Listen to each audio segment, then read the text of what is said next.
विजय, आपला आवाज पोहोचत नाहीये. आपण काही तांत्रिक अडचण येते. विजय चिडे यांचा आवाज आपल्यापर्यंत पोहोचत नाहीये. ते त्या ठिकाणाहून आपल्याला माहिती देतीलच. आपण पंकजा मुंडेंना पाहतोय, त्याही आज काटेवाडीमध्ये पोहोचलेत. दुसरीकडे आपण पाहतोय काटेवाडीतल्या निवासस्थानावरून अजित पवारांचा जे पार्थिव आहे ते आता पुढच्या दिशेनं मार्गस्थ झालंय. काटेवाडी आणि बारामतीमधले अनेक नागरिक, ग्रामस्थ आत्ता पार्थिवासोबत आहेत. पवार कुटुंबीय पार्थिवासोबत आहेत आणि संपूर्ण काटेवाडीमध्ये महाराष्ट्रातला जनसागर जो आहे तो आत्ता लोटल्याचं आपल्याला पाहायला मिळतंय. एवढी मोठी गर्दी आपण काटेवाडीमध्ये आत्ता पाहतोय, पण ही निशब्द असलेली गर्दी आहे. कोणालाच बोलता येत नाहीये, कोणालाच काही सांगता येत नाहीये, काय बोलावं कळत नाहीये, एकमेकांना काय सांगावं कळत नाहीये. भावना दाटून आल्या. माझे प्रतिनिधी सहकारी रोहन कदम आत्ता माझ्यासोबत आहेत. तेही स्वतः आत्ता काटेवाडीमध्ये आहेत.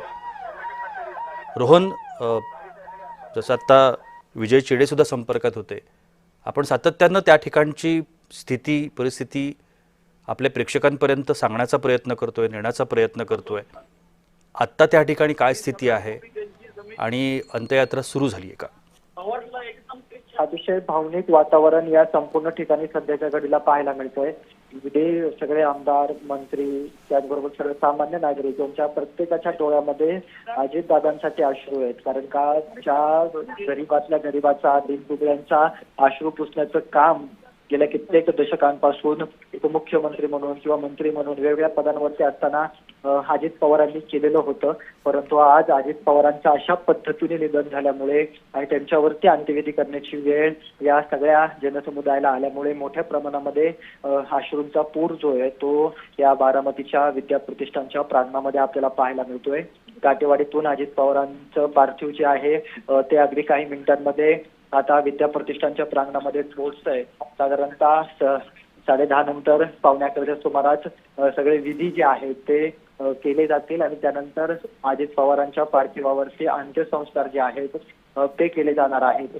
प्रत्येकाचे अश्रू अजित पवारांसाठी दाटून आलेले आहेत. कारण का अजित पवार केवळ राजकीय नेते म्हणूनच नव्हे तर प्रत्येकाला आपल्या कुटुंबातील सदस्य वाटायचा, हक्काने चिडणारा नेता होता, वेळप्रसंगी प्रेमाने कौतुक करणारा नेता होता, ओरडणारा नेता होता, समजावून सांगणारा नेता होता. हे सगळे गुण अजित पवारांचे अतिशय. रोहन, तुम्ही सुद्धा गेली अनेक वर्ष वार्तांकन करता या संपूर्ण पुणे या शहरामध्ये असेल किंवा पुणे जिल्ह्यामध्ये असेल, अनेक ठिकाणी तुम्ही सातत्यानं जात असता. अनेक वेळेला तुमची अजित पवारांबरोबर थेट भेट झालेली आहे. त्यांची प्रतिक्रिया तुम्ही अनेक विषयांवरती घेतलेल्या होत्या. कशा पद्धतीची व्यक्ती होती, कशा पद्धतीचा माणूस होता आणि आपल्या सगळ्यांसाठी पत्रकार म्हणून आणि एक माणूस म्हणून कसा अनुभव होता अजितदादांचा? सगळ्यात चांगला अनुभव गेल्या 15 दिवसांपूर्वी अजित पवारांनी महानगरपालिकेच्या दृष्टिकोनाने पत्रकारांसोबत एक अनौपचारिक चर्चा ठेवली होती. साधारणतः 1 तासाचा वेळ दादांनी सगळ्या पत्रकारांना दिला होता आणि ती चर्चा जवळपास 2.5 ते पावणे 3 तास चालली. जे प्रश्न अनौपचारिकरित्या जे पत्रकार परिषदेमध्ये विचारता येऊ शकत नाहीत, मग ते कौटुंबिक असू दे, वैयक्तिक असू द्या किंवा अजित पवारांच्या तरुण काळातले प्रसंग असू द्या, हे सगळे प्रसंग अजित पवारांनी इतके छान पद्धतीने सांगितलेले होते. त्यांच्या जीवनाचा जो काही संघर्ष होता, अगदी राजकारणामध्ये आल्यापासून ते अशा पद्धतीने अजित पवारांनी निर्णय मागील काही दिवसांपूर्वी घेतला की राष्ट्रवादी वेगळी करून आपण दुसरा जो आहे तो मार्ग स्वीकारायचा. या सगळ्या प्रश्नांवरती अतिशय दिलखुलासपणे अजितदादांनी जवळपास 2.5 पावणे 3 तास सांगितलेले होते. वैयक्तिक पद्धतीने त्यांच्या लग्नाचे अनेक किस्से काही घडलेले होते, ते किस्से सांगितलेले होते. त्यांच्या मुलांबद्दलची माहिती पत्रकारांना दिलेली होती. त्यांचे कौटुंबिक संबंध किंवा एका मुलाचा पिता म्हणून ती मैत्री आहे का की वडील मुलाचं नातं आहे, या सगळ्या प्रश्नांवरती अजित पवारांनी अतिशय दिलखुलास गप्पा ज्या आहेत त्या जवळपास 2.5 पावणे 3 तास मारलेल्या होत्या आणि त्यानंतर सगळ्या पत्रकारांसोबत फोटो देखील अजित पवारांनी काढलेले होते. त्यामुळे हे सगळं चित्र जे आहे ते एका मिनिटामध्ये आठवलं जातंय. कारण का आता तो क्षण आलाय की या नेत्याला, अशा नेत्याला, महाराष्ट्राचा जो मास लीडर कदाचित आता महाराष्ट्राच्या राजकारणातला शेवटचा असू शकतो, अशा मास लीडरला जे आहे ते जड अंतकरणाने श्रद्धांजली वाहू लागते, जी. त्यांच्या अंत्यसंस्काराच्या कार्यक्रमात सहभागी व्हावं लागते. खरं तर पत्रकार म्हणून पुण्यामध्ये काम नक्की करताना रोहन, अशा शनिवारी- पद्धतीची कल्पना कोणीच केली नसेल. आपण जर हा सगळा परिसर बघितला, पुणे, पिंपरी चिंचवड असेल, बारामती असेल किंवा हा माळेगाव सारखा भाग आहे, हा जो सगळा परिसर जर आपण बघितला तर या परिसरामध्ये गेल्या 30-40 वर्षांमध्ये आमूलाग्र बदल झाले आणि या बदलांमध्ये अजित पवार हे नाव वेगळं काढता येत नाही. अजित पवारांचा सिंहाचा वाटा या संपूर्ण परिसराच्या बदलामध्ये, विकासामध्ये निश्चितपणानं येतो. त्या संदर्भातला काही अनुभव? पवार जे काही पवारांचे चुलते आहेत, शरद पवार ज्यावेळेस राज्याच्या राजकारणामध्ये आणि देशाच्या राजकारणामध्ये सहभागी झालेले होते, त्यांनी तिथं भूमिका बजावायला सुरुवात केलेली होती. त्यावेळेस बारामती असेल, पुणे जिल्हा असेल, हा अनेक दशकांपासून अजित पवारांनी सांभाळलेला आहे.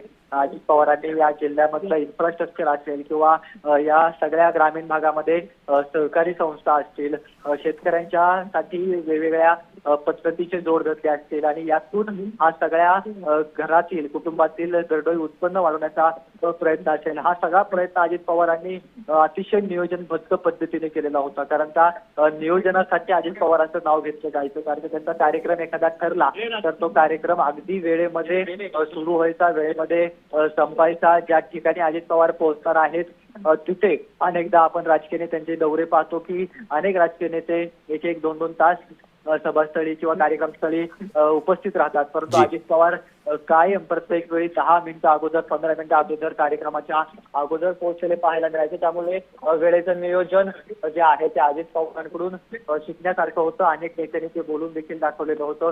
हे सगळे अजित पवारांचे गुण जे आहेत ते होते आणि त्यामुळेच अजित पवार इतक्या मोठ्या प्रकारे राज्यभरामध्ये नेते म्हणून ओळखले जाऊ लागले. सध्याच्या घडीला देखील रोहन, देशाचे नेते शरद पवार यांचा वारसा चालवणारं एक व्यक्तिमत्व म्हणून सातत्यानं अजित पवारांचं नाव समोर येत राहिलं. अजित पवार ज्या पद्धतीनं राजकारणामध्ये सक्रिय होते, ती पद्धत, त्यांची राजकारणात अनेक कामं करण्याची पद्धत, विकासासाठी झटण्याची पद्धत, या अनेक गोष्टी त्यांनी शरद पवारांकडून घेतल्या होत्या. त्यांच्या तालमीत ते तयार झाले होते.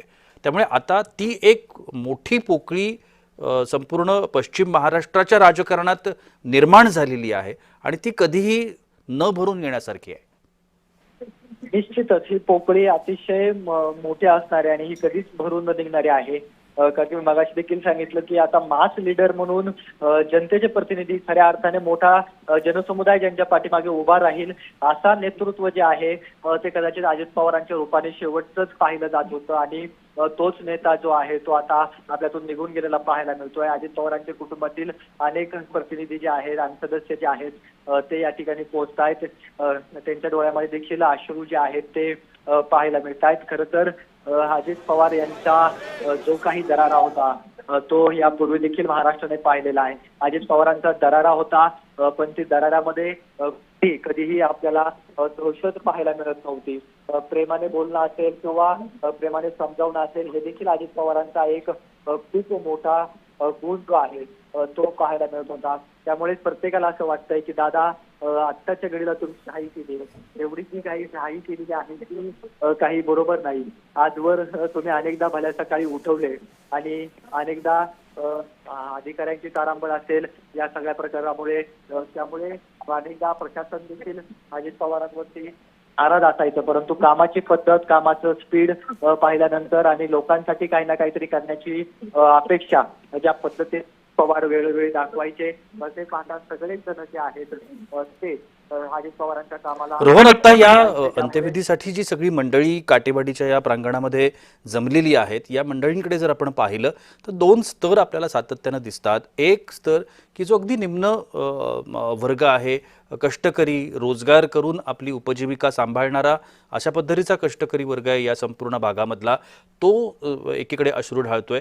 तर दुसरीकडे राज्याच्या राजकारणात उच्चपदस्थ असणारी मंडळी असतील, राज्याचे विविध पक्षांचे नेते असतील, पदाधिकारी असतील, कार्यकर्ते असतील, जे राज्याच्या कानाकोपऱ्यातून आले, ते फक्त राष्ट्रवादीचे पदाधिकारी, नेते, मंत्री आहेत अशातला भाग नाही. ते वेगवेगळ्या पक्षांची ही सगळी मंडळी आहेत.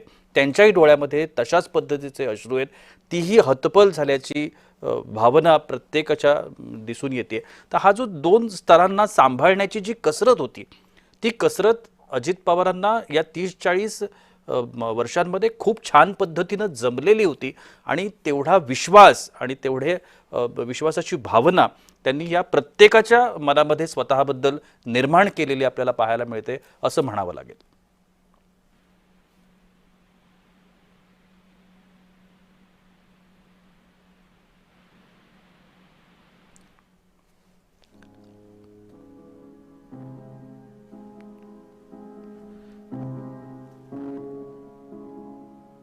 अजित पवारांची ही अंत्ययात्रा आपण पाहतोय. विद्याप्रतिष्ठानच्या प्रांगणामध्ये अजित पवारांवरती आता थोड्याच वेळामध्ये अंत्यसंस्कार केले जातील. शासकीय इतमामामध्ये हे अंत्यसंस्कार होतील. राज्याचे उपमुख्यमंत्री अजित पवार यांचं अपघाती निधन झालं. खासदार सुप्रिया सुळे या संपूर्ण कार्यक्रमावरती लक्ष ठेवून आहेत. कशा पद्धतीनं नियोजन करता येईल या संदर्भात त्यांची चर्चा सुरू आहे. आणि एक अनाकलनीय अशा पद्धतीची घटना, ही घटना पाहिल्यानंतर, घटना ऐकल्यानंतर सुन्न होणं याच्या पलीकडे दुसरी कोणतीच भावना व्यक्त. कौन किसको किस तरीके से ये दिख रहा है, ये बहुत बड़ा सवाल है. हम उनको श्रद्धांजलि अर्पित करते हैं.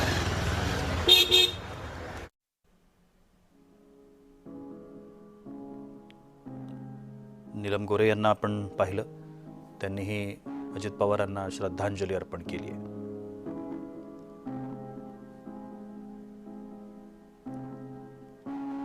आणि अखेर तो क्षण जवळ येताना आपण सगळेजण पाहतोय, ज्या क्षणाची कल्पनाही कधी कोणी केली नसेल. बारामती, काटेवाडी या संपूर्ण परिसरातली जी स्थानिक आहेत, नागरिक आहेत, ज्यांनी अगदी लहानाचं पासून मोठे होईपर्यंत अजित पवारांना पाहिलं, अनुभवलं, त्यांची राजकीय कारकीर्द असेल, त्यांचा वैयक्तिक तिथला प्रवास असेल, त्यांचं शिक्षण असेल, या सगळ्या गोष्टी या परिसरानं अनुभवल्या. त्याच परिसरामध्ये अत्यंत दुर्दैवी पद्धतीनं अजित पवारांना काळानं गाठावं, हा काय योग आहे किंवा नेमकं ह्याला काय म्हणावं हे आता कोणालाच सुचत नाहीये. केंद्रीय मंत्री नितीन गडकरी हे सुद्धा आता काटेवाडीमध्ये उपस्थित आहेत. राजकारणातले अनेक ज्येष्ठ मंडळी, नेते, मंत्री हे आता अजित पवारांना अखेरचा निरोप देण्याकरता म्हणून काटेवाडीमध्ये पोहोचले. प्रचंड मोठा जनसमुदाय आपण पाहतो आहोत. अगदी नजर पोचणार नाही एवढ्या लांबपर्यंत ही गर्दी काटेवाडीच्या या विद्याप्रतिष्ठानच्या प्रांगणामध्ये झाली आहे. आणि प्रत्येकाच्या चेहऱ्यावर किंवा प्रत्येकाच्या मनामध्ये एकच प्रश्न आपल्याला आता दिसून येईल. तो प्रश्न म्हणजे का? अतिशय सुन्न करणारी अशा पद्धतीची घटना, ज्याची कल्पनाही कधी कोणी केली नसेल, ही घडली. आणि राजकारणातला एक दादा माणूस काळानं हिरावून घेतला. महाराष्ट्राच्या राजकारणात अनेक उलथापालथी गेल्या 5-10 वर्षांमध्ये झाल्या आणि एक वेगळ्या टप्प्यावर महाराष्ट्राचं राजकारण येऊन थांबलेलं होतं, ज्यामध्ये उपमुख्यमंत्री अजित पवार यांची भूमिका ही अत्यंत महत्त्वपूर्ण मानली जात होती. असा एक नेता की ज्यानं सातत्यानं विकासाला प्राधान्य दिलं, कामाला प्राधान्य दिलं. सकाळी 6 वाजल्यापासून रात्री 10, 11, 12 वाजेपर्यंत जोपर्यंत हातातली कामं पूर्ण होत नाहीत दिवसाची, तोपर्यंत न